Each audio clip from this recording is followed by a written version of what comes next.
Jazakallah khair, Imam Shakeel. A second point that we'd like to mention, inshallah ta'ala, is the issue of interaction, i.e. the position they take with regards to interaction with other groups. And one thing that we can commonly find is that, this isn't prevalent amongst all of them, but a large number of them, is the complete abandonment of what they would class as Ahlul Bid'ah, or those groups that are away from the characteristics of the Salaf and the Aqidah of the Salaf. As we mentioned in the beginning, that the Prophet ﷺ, he said that there are 73 sects, it's almost going to divide into 73 sects, and all of them are in the hellfire apart from one. So therefore, in terms of interaction with other groups, then one should completely abandon the Ahlul Bid'ah. And this term of not interacting can manifest in many forms, such as many of you know, not returning the salams, completely walking past our Muslim brothers and sisters, boycotting them, speaking against them, not sitting with them, so sometimes a person may come down or get up and walk off, speaking to them but not listening to them.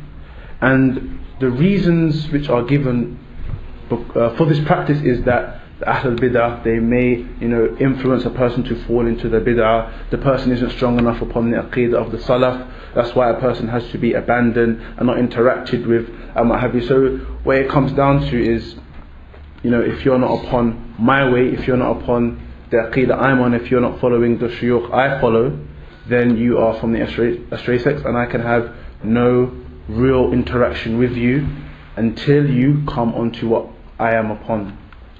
Okay, inshallah ta'ala. So if you want to just mention some points on that, inshallah ta'ala. So the second point Brother Ilyas mentioned is the issue of interaction with other Muslims, and the issue of unifying and having unity with the Muslims.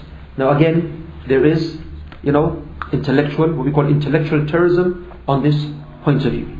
So when somebody calls for unity and he calls for the Muslims to be one, then this is a call to them, a call of bid'ah and a call of innovation. And again, we apply the same rule. Allah Ta'ala gave us guidance. Allah Subhanahu wa Ta'ala revealed to us Al-Qur'an Al-Kareem. Allah Subhanahu wa Ta'ala revealed to us the Sunnah of Prophet Muhammad Sallallahu Alaihi wa ala alihi wa sallam. What does the Qur'an call us to? What does the Sunnah call us to? And what does the Qur'an and Sunnah and the Sahaba teach us in terms of our interaction with others and our dealing with others? And should we be making that effort to try and divide the ummah in a time where that ummah needs that unity? So Allah Subhanahu wa Ta'ala states in Surah Al Imran verse 102, وَاعْتَصِمُوا بِحَبْلِ اللَّهِ جَمِيعًا وَلَا تَفَرَّقُوا, and hold on together to the rope of Allah Tabarak wa Ta'ala, and do not be divided. Allah Subhanahu wa Ta'ala in Surah Al-Mu'minun verse 52 mentioned and says, وَإِنَّ هَذِهِ أُمَّتُكُمْ أُمَّةً وَاحِدًا, and this ummah or nation of yours is one nation. Now of course, sometimes somebody might come with an argument and say, this is referring to in terms of Tawheed, we're one on Tawheed with the other nations.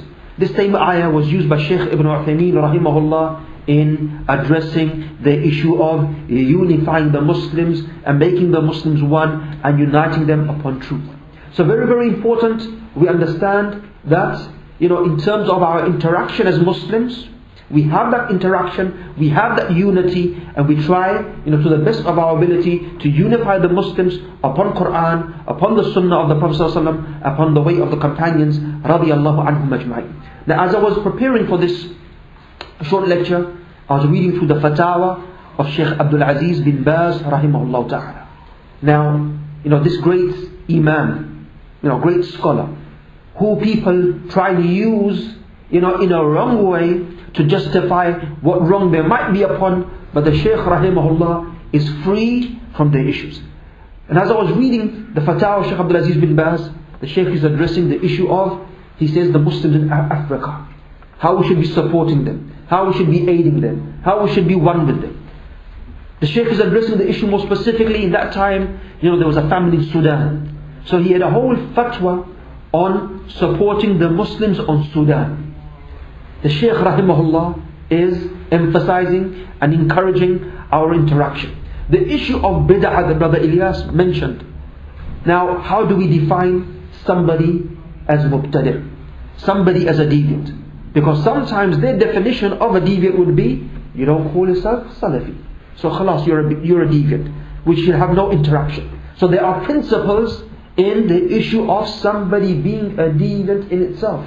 And again, in that principle of deviancy, Shaykh Muhammad Nasiruddin Al-albani rahimahullah addresses the issue of interaction if we are agreed upon that these are people of innovation. So let's say for argument's sake we agree these are people of innovation. He has two cassettes on the title of which is Al-Bid'ah wal-Mubtadi'. Bid'ah, innovation, and the Mubtadi', the one who has fallen into that innovation. And he says the opposite of what? Of what some of our brothers from the Salafi movement are calling to.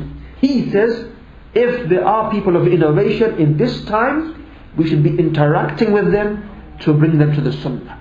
And when he gives examples of the early Muslims in terms of the Salaf shunning the people of bid'ah, his argument there is when the Sunnah was strong, when the Sunnah was widespread, a person who comes with a bid'ah, if he is shunned, he returns to the Sunnah. But in this time when bid'ah is widespread, knowledge is lacking, and if we shun them, they will then increase in their innovation and so on. So rather we should interact with them and bring them closer to the Sunnah of the Prophet ﷺ. That is, if firstly we say it is bid'ah that they are falling into. Shaykh Abdul Aziz bin Baz rahimahullah, he says, there is no doubt that it is obligatory upon the Muslims to unify their ranks and to unite their word upon the truth and to cooperate in goodness and piety against the enemies of Islam, as Allah Ta'ala ordered us in His saying, and hold fast to the rope, together to the rope with the rope of Allah, and do not become divided. Surah Al Imran verse 102. Likewise, Allah has warned the Muslims against splitting up, as occurs in His the most perfect saying, and do not be like those who differed and split up after the clear evidences came to them. Surah Al Imran verse 105. And then he carries on saying, however, the order to unify the Muslims and unite their word upon the truth and to hold fast to the rope of Allah Ta'ala does not mean that they should not censure wrong beliefs and practices, whether from the Sufis or other than them. Rather, well, the order to hold fast to the rope of Allah Ta'ala necessitates is to order the good, forbid the evil, and to clarify the truth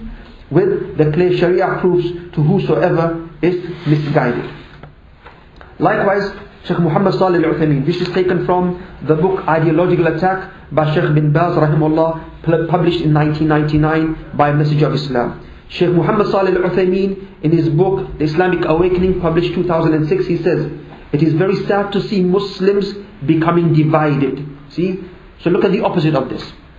On the other hand, there will be some Muslims from amongst the Salafis who would be happy to see the Muslims divided. They're happy when somebody, even from amongst themselves, who says he or she's a Salafi, that they've kicked out, they become happy. But what the ulama were upon and the scholars were upon is totally different. So here Shaykh Muhammad Salih Al-Uthaymeen, he says, it is very sad to see Muslims becoming divided, with each person or group headed in a different direction. The Muslim nation must truly be one. As Allah Ta'ala tells us, this ummah of yours is one ummah, and so on. This hopefully inshallah clarifies the issue of interaction with others. And again, there are a number of fatwa in the fatwa of the Lajna Ad-Daima, the group of scholars in Saudi Arabia, and others who have addressed this issue in terms of interacting with other groups, Muslim groups, and so on.